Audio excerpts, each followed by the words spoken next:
தந்தை மகன் தூயாவின் பெயராலே ஆமீன். மார்க்கு எழுதிய நற்செய்தி வாசகம் அதிகாரம் 12 இறை வசனங்கள் 28 முதல் 34 முடிய.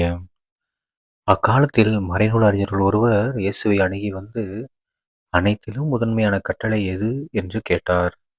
அதற்கு இயேசு, இஸ்ரவேலே கேள், நம் ஆண்டவராகிய கடவுள் ஒருவரே ஆண்டவர்.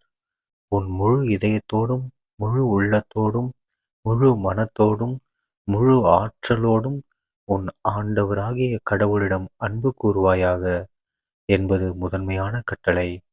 உன் மீது நீ அன்பு கூறுவது போல் உனக்கு அடுத்திருப்பவர் மீதும் அன்பு கூர்வாயாக என்பது இரண்டாவது கட்டளை.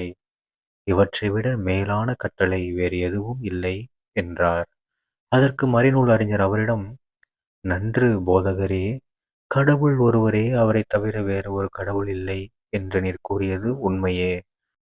அவரிடம் முழு இதயத்தோடும், முழு அறிவோடும், முழு ஆற்றலோடும் அன்பு செலுத்துவதும், தன்னிடம் அன்பு கொள்வது போல் அடுத்திருப்பவரிடம் அன்பு செலுத்துவதும் எரிபலிகளையும் வேறு பலிகளையும் விட மேலானது என்று கூறினார். அவர் அறிவுத்திறனோடு பதிலளித்ததைக் கண்ட இயேசு அவரிடம், நீர் இறையாட்சியினின்று தொலையில் இல்லை என்றார். அதன் பின் எவரும் அவரிடம் எதையும் கேட்க துணியவில்லை. ஆண்டவரின் அருள்வாக்கு. கிறிஸ்துவே உமக்கு புகழ். அன்பார்ந்த சகோதர சகோதரிகளே, இன்று தவக்காலம் 3ஆம் வாரம் மார்ச் 13ஆம் தேதி 2026ஆம் வருடம் வெள்ளிக்கிழமை. இன்றைய நற்செய்தியில் பாருங்க, நம்ம இயேசு கிறிஸ்து ஆண்டவர் என்ன சொல்றாரு? அனைத்திலும் முதன்மையான கட்டளை. ஓகேங்களா? அந்த காலத்துல கடவுள் 10 கட்டளைகளை கொடுத்து, அந்த 10 கட்டளைகளையும் எப்படி கடைபிடிக்கணும், ஒவ்வொரு கட்டளையிலையும் என்னென்ன மீனிங் இருக்குன்னு அவ்வளோ அர்த்தங்கள் எடுத்துரைச்சு மக்களை வழிநடத்தி வந்தாரு.